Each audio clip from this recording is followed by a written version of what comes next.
Narito ang 10 tips kung paano mabuhay ng mas maayos sa taong 2024.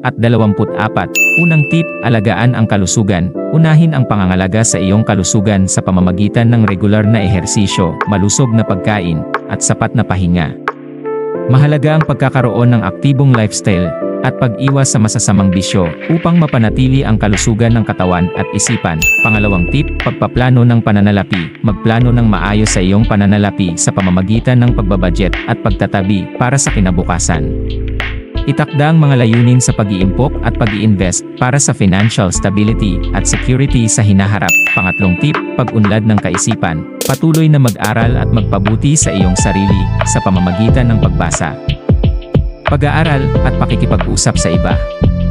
Huwag matakot na humingi ng tulong mula sa mga eksperto o mga kaibigan upang mapabuti ang iyong kaisipan at kaalaman. Ika-4 na tip, pagpapahalaga sa pamilya at mga kaibigan. Bigyan ng oras at atensyon ang iyong mga mahal sa buhay.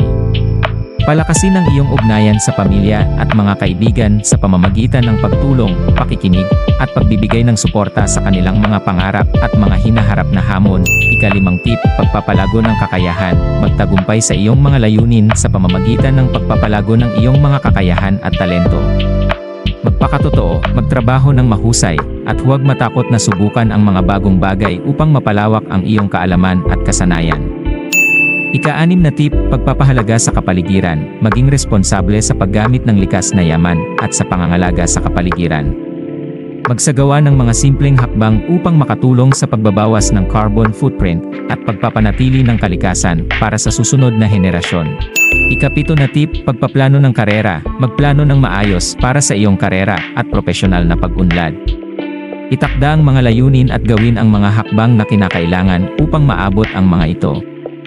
Huwag mag-atubiling humingi ng tulong o mag-explore ng iba't ibang oportunidad para sa iyong karera. Ika-8 na tip, pagkakaroon ng balanse sa buhay. Tukuyin ang tamang balanse sa iyong buhay sa pagitan ng trabaho, pamilya, kaibigan, at sarili. Maglaan ng oras para sa mga bagay na nagpapasaya sa iyo at nagpapalakas ng iyong personal na kasiyahan at kaginhawaan. Ika-9 na tip, pagpapalaganap ng kabutihan. Maging bahagi ng positibong pagbabago sa lipunan sa pamamagitan ng pagtulong sa kapwa at pagpapalaganap ng kabutihan. Magsagawa ng mga munting gawa ng kabutihan araw-araw at maging instrumento ng pagbabago sa iyong komunidad. Ika-10 na tip, pagpapahalaga sa sarili. Mahalin at respetuhin ang iyong sarili sa lahat ng mga aspeto. Tanggapin ang iyong mga kakulangan at kamalian, ngunit patuloy na magtiwala at magpatuloy sa pag-unlad tungo sa iyong pinakamahusay na bersyon.